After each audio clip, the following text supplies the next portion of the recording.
Hello everyone and welcome back to my YouTube channel, and thank you for clicking on this video. And today's video is a Q&A. I had quite a few DMs since coming back to Dubai with just questions, and love hearing from you guys. So I thought, why not now? You know, now is as good a time as any to do a Q&A, and there's a real mix of questions. So I feel like this is going to be a bit of a hodgepodge of random topics, but I'm kind of here for it because I'm in the mood to chat, so let's do it. And I'm cozy, I'm in my apartment, I'm in a hoodie, I've got my cup of tea, I've put my phone on the windowsill because the lighting's so good, and it just means I don't have to set up any lighting. That's like lazy girl YouTubing. Let's get straight into it with the first question. So how did it feel to be back in Dubai, and what did I miss? Oh, I'm so happy to be back. I really am so happy to be back. It feels good. It feels really good to be back. It feels like I needed a bit of a break from Dubai to really appreciate it. And now that because I was traveling for 4 months, it is a long time. So I feel like I'm just feeling so appreciative of my life here. I feel so glad that I feel glad to be living in the same city as my best friends. Like, that's actually quite rare, and I feel very lucky to be living in the same city as my best friends. So that's fun. I definitely missed them. I think the thing I missed most, which is a bit of a boring answer, but the thing I missed most was probably routine, because traveling is so fun, but when you're traveling like non-stop, it's a bit difficult in terms of like looking after yourself. And I feel like you're not exercising, you're not eating well, and it's just nice to feel kind of grounded and in routine. And I've actually built a routine that I am obsessed with.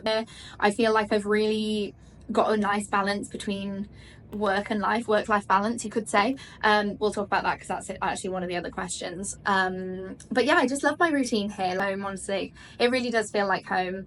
So I'm really glad to be back. I love Dubai. And also, wait, I didn't even mention this.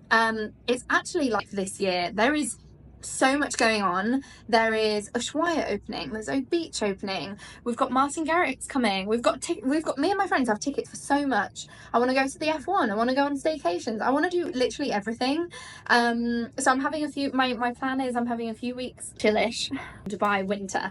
Me and my girls already have tickets for all sorts of fun, so I feel like it's going to be a good winter here in Dubai. Years gonna be mega, so I'm very excited, and I'm very just happy to be able to make the most of it, and just, yeah, catch up since being back. And I give you a bit of a catch up in my vlog, which maybe you watched already, but life catch up, yeah, I think my priority over the next few weeks is just looking after myself, doing my weekly therapy sessions, you know, eating well, exercising, all the kind of basics that I feel like I missed a bit while I was traveling, can kind of re-enter my life now, and I'm glad for that. So yeah, that's my kind of, yeah, life focus at the moment is just like looking after myself. And at some point I should probably start saving for my travel plans for next year. That's another question, so I won't jump ahead, but yeah, saving a bit of money, looking after myself, you know, just taking it easy. I said it in my vlog, and I know a lot of you have been very patient and asking what's going on with my relationship. I am currently not with Connor, so that's obviously a big change in my life. That has been really difficult. It's been something that I felt like should be really private for us, and I even feel like I might not include this clip, to be honest, but I do think that you guys could have guessed that already, because I've got my friend moving in, and just because he's not been on this channel in months.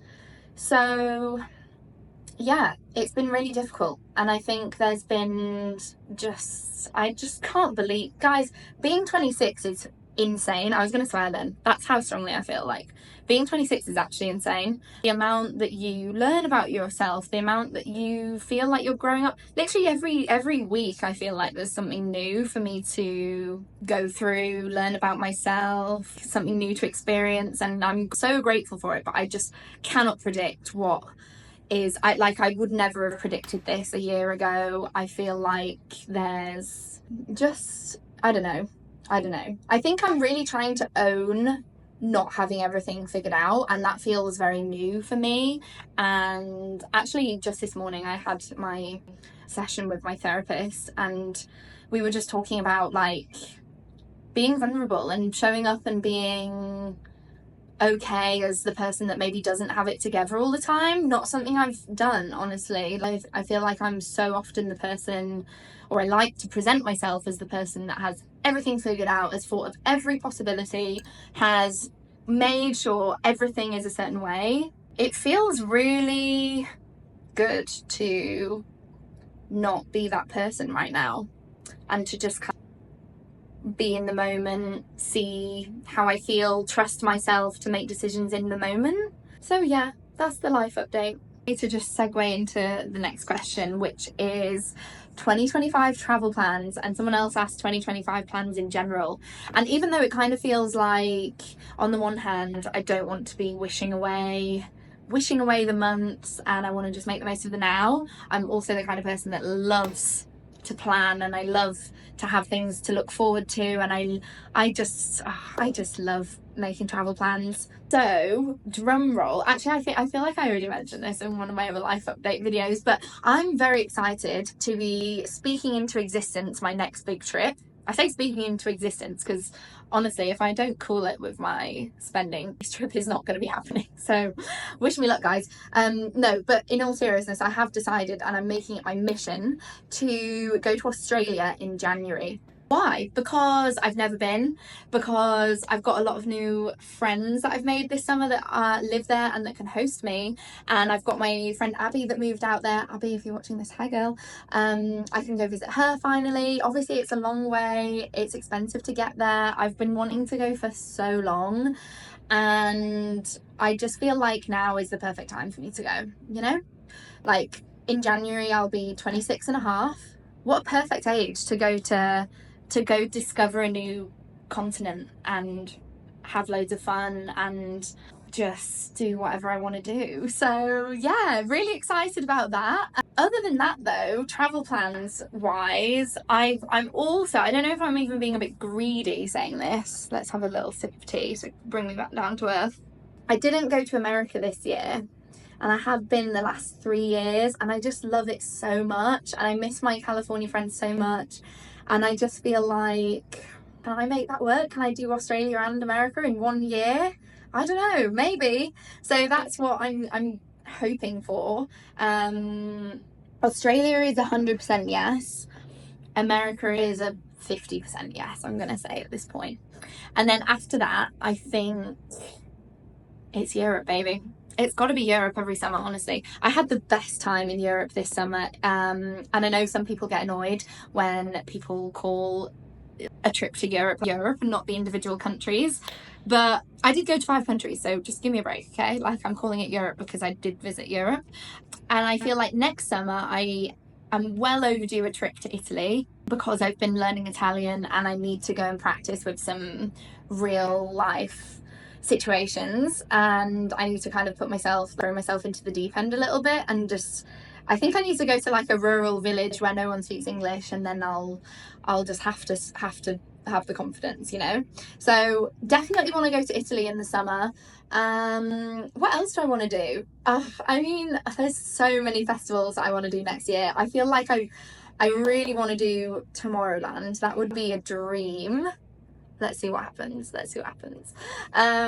Yeah, I'm not thinking about the summer too much. I know I'll be in Europe at some point, probably partying on boats, because that's my new favorite thing to do. But I'm most excited for the first half of 2025. It even feels weird saying 2025.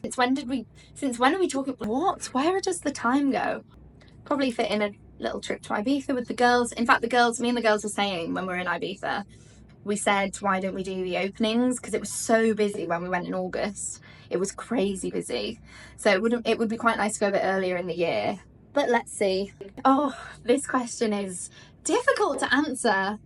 It's difficult, man. Okay, how long do you think you'll be in Dubai for? I'm assuming that means like in general and not like this time, because obviously this time it's until January and my lease ends in January, so that's why it's the perfect time to go to Australia. But how long do I think I'll be in Dubai in general? Well, let me tell you what, I can't believe I'm coming up to, I'm currently lived in Dubai for 6.5 years, so by the start of 2025 I'll have been in Dubai 7 years. What? I don't feel like I'm old enough to have been somewhere for 7 years. That makes me feel old. Yeah, wait, why do I feel like I'm capturing my quarter-life crisis on video right now? It's okay. So I feel like asking me this question is like being on a roller coaster, because sometimes I'm like, yeah, I'm here forever, 100%, and then other times I'm like, you know what, I think it's time for me to go. And my friends, if they watch this, they're going to be rolling their eyes. My friend Kirsty was like, we're not throwing you another leaving party. If you decide that you're going for the 3rd time, like, we're not doing another leaving drinks for you, because both times I've had a leaving do, I've come right back. So I feel like there is a part of me that thinks next year I might leave Dubai for a little bit, but I feel like it'll always be reassuring to me that I can come back. So yeah, I mentioned before, and obviously this next question is just work in general and getting into social media and how to make money on YouTube. This is all the questions that I feel like I can kind of answer in one go in terms of my personal experience. But yeah, I've been loving my new work-life balance, where I've been doing less and I don't have my marketing agency anymore. And that actually feels like a different life. That feels like a whole different version of me. That feels like, wow, I don't know. That feels like a different version of myself that I'm love and that I'm proud of, but is like, yeah, just not where I want to be right now. I'm so happy just doing a bit less, well, way less client work, and making more money on YouTube. Thank you for being here. So let's answer the question, how to make money on YouTube. Oh, so if you're completely new to YouTube, I'll just go back to basics. So you might know this already, some of you guys, if you're a new YouTuber, but basically you've got your revenue from ads, which is the ads that you watch at the start of the video and mid-roll ads and stuff. But let me tell you, the AdSense does not make you a lot of money at all. So even though I think most new YouTubers are like slaving away, because it does take time, it takes so long, it took me years to get that 4,000 hours of watch time and 1,000 subscribers just to be monetized. It does not earn you that much. So, and I actually did a TikTok recently with a breakdown of what I earned, so you can go watch that if you're interested. But the best way I find to make money on YouTube is through affiliate marketing, which is where you find a brand or business that really resonates with your area of expertise, and you build an audience that trusts you and trust your opinions and trust your influence, I guess. And you work with the company to take a cut of sales via your link or with your code. So that's what works way better for me. So I would advise people to do that, especially if you have a niche, and most YouTube channels will have some kind of niche, or you'll have something that links all your audience together. So yeah, so affiliates. And then the kind of third way, which is a way that I rarely do, but I would love to do if any brands are watching and you want to sponsor me, is sponsored videos. And you'll probably see like big YouTubers. I was literally watching Molly May's video this morning, and she was sponsored by Depop to do a video and mention them. So how that would work, it would be like, okay, you do a 2-minute mention or a 5-minute mention, or the whole video, dedicated video, and you talk about the brand or service, and they pay you a flat fee for that one video. And sometimes that's combined with affiliate marketing as well. There's a lot of different ways, honestly. And then the fourth way, I guess this is kind of YouTube as well, but I feel like I associate it with all my social channels, not just YouTube. But the fourth way is through digital products, and this is like basically when YouTubers are telling you to buy their courses and stuff. Honestly, my social media courses aren't really doing that much for me nowadays, because I barely talk about social media. But I do have loads of courses available in social media if anybody wants to get into social media marketing. And it's a great career that has served me very well over the 8 years that I've been working in social media, 7-8 years. But yeah, actually, speaking of digital products, I'm working on a new course which is completely different from anything I've done before, because it's not about working in social media. It's about moving to Dubai. And actually, that's another one of the questions on the list. Somebody's asking how to move to the UAE and completely settle here. And yeah, that is a big question, and that's probably my number one question, honestly, is people asking me all the time how to move to Dubai, how to find a job in Dubai, how to find a flat in Dubai, how to, yeah, like literally all of this stuff.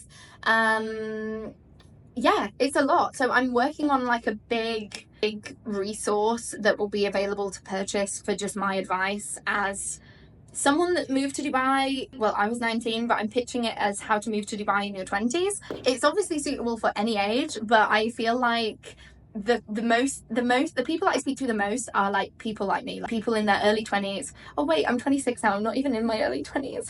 But the people I speak to most are in their early 20s. But the people I speak to the most are in their 20s and they want to move to Dubai. And I feel like it's such a great thing to do in your 20s. I had such a good experience living here in my 20s, so that's why I want to create this resource. So stay tuned. I'll keep you posted on when it's ready. It's going to take me a while because there is a lot to talk about. There is a lot to shoot, but yeah, it should be good. But yeah, speaking of that, one of the specific questions that I got asked today was how to find a marketing job in particular in Dubai, and I wanted to share some of my tips for that. I do have another video all about looking for a job in general, but I'm going to give you my updated take on what that is. So, updated as we stand in 2024, in September of 2024, let me tell you, it is not easy to find a job in Dubai. Years ago, honestly, you could pretty much walk into a job in Dubai, and now it feels like it is difficult just because the demand for jobs in Dubai is so high. It's so high right now, which basically means, unfortunately, a lot of the jobs are going based off of personal relationships, they're going off of networking, and this can feel really disheartening for a lot of people, especially if you're not here physically in the country. So what can you do about it? I think people do get put off when they hear that networking is the way to get a job, because they don't really understand what that means. But networking is just truly about forming real connections with real people and remembering that they are real. And when I was working in marketing, I would get emails all the time from students and graduates and everything, just being like, hi, can I hear about what you do? Can I, meet you for a coffee, whatever. Which is great, and that's the kind of thing that you can be doing. I feel like you do need to just literally meet people that are working in that industry. You need to track them down. You need to be stalking them on LinkedIn. You need to be going to their office with a tray of donuts, honestly. You need to be really making an impression. If you're not here physically in the country and you can't literally go to the office and go to meet people for coffee, I would say it is harder, and you will need to present yourself really well, which brings me to my next point. So how can we wow people that work in marketing? How can we wow people that how can we wow anyone online in the context of marketing and social media marketing? Well, I would say you need to have a really amazing portfolio. And again, people hear this and they get put off by it. They're like, oh well, how can I build a portfolio? I have no experience. Like I've not got the job yet. You can make your own experience. You need to start looking for opportunity literally everywhere. Maybe it's your family business that you can pick up the social media account for. Maybe it's doing a bit of market research. Maybe it's analysing what a brand could have done, or building a portfolio of projects that you would do if you were the CMO of whatever your favourite brand is relating to the industry you want to work in. I have more information about this in my course. Look at me talking about my courses all of a sudden. I do have more information about this in my course, but I would say, my advice to you is to, if you don't already have experience, go get some experience, go make yourself some experience, and then just go showing it off. You do need to be posting on LinkedIn all the time, to the point where you feel like you're annoying people. you do need to be telling people that you're looking for a job in marketing. You need to be telling people that you're open to opportunities. I always just think, like, how are people going to know to contact you if you haven't told them, you know? So yeah. And you know, honestly, good luck. Dubai is an amazing place for opportunities. There's some amazing roles out there, so good luck. So this question is about making money as a marketing agency owner. I'm not 100% sure what the question is. I guess it's how to successfully manage a marketing agency, which is a great question, a big question.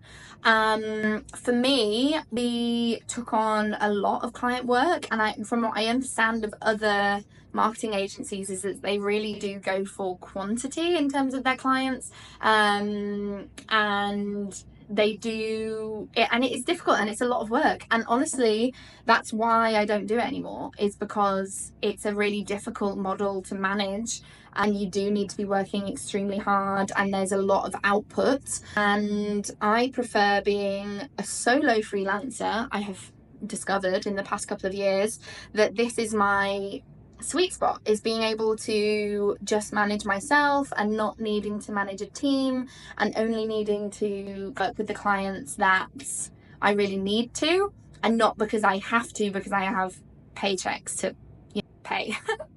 So yeah, but my advice to you, if you are running a marketing agency, is, like, as a rule, pretty much everyone that I speak to that wants to do a social media marketing agency or a marketing agency, you're not charging enough. Basically, you need to raise your rates. It's expensive out there in the world. Stop playing it safe. Raise your rates by at least 50% immediately, or at least pitch it, and then if one of them says yes, one of them doesn't, like, fine, ditch one and go find someone that will pay top dollar, because honestly there are clients out there that are going to pay the appropriate amount. That was something that I always was surprised with, and still am, to be honest. I'm like, how am I being paid so much to do what I do? But that's because we're not taught to value ourselves and value our services. So yeah, just go and raise your rates, honestly. Renting in Dubai, oof, rent prices are high right now. I have a lot of video content on my channel about rent prices here in Dubai, and it's fascinating to see the difference over the years of kind of how much it's increased, to be honest. It is pretty crazy, but don't be disheartened. I think a lot of the cheaper listings often aren't listed online, and you'll basically, the story of how I got my apartment was that we contacted a couple of agents on listings on ABSEILING, and then once we were literally with the agent in person, that was when they were like, oh, and I also have this other one and this other one and this other one, and and she showed us 11 different listings in one day. Can you believe? We saw 11, and then we decided at the end of the day. So, and they do go really quick. So if you're moving in January, I think there's not really any point in you looking right now, because nothing that you look at now is going to be available in January. So my advice would be to, when you get here, meet with agents in person, and you can find these agents on Property Finder, AE, or ABSEILING, and then you'll be seeing apartments, and that's when you can really decide, and they'll hopefully have more listings. You can also negotiate, but yeah, good luck, that's really exciting. What a nice question. Backstory of becoming vegan.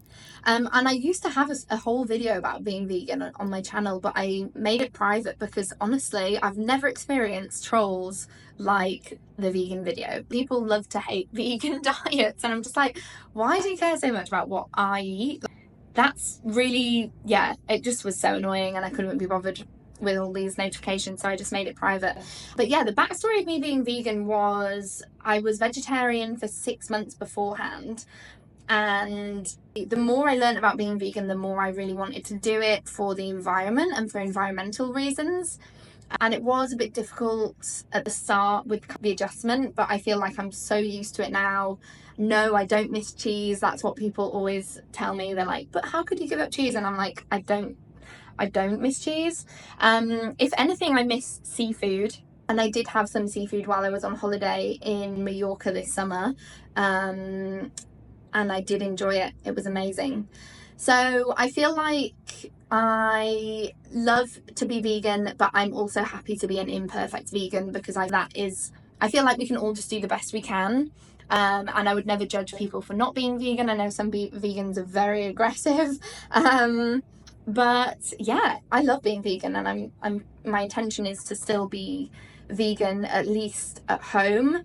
But I'm not going to beat myself up if I have honey one day or fish another month or whatever.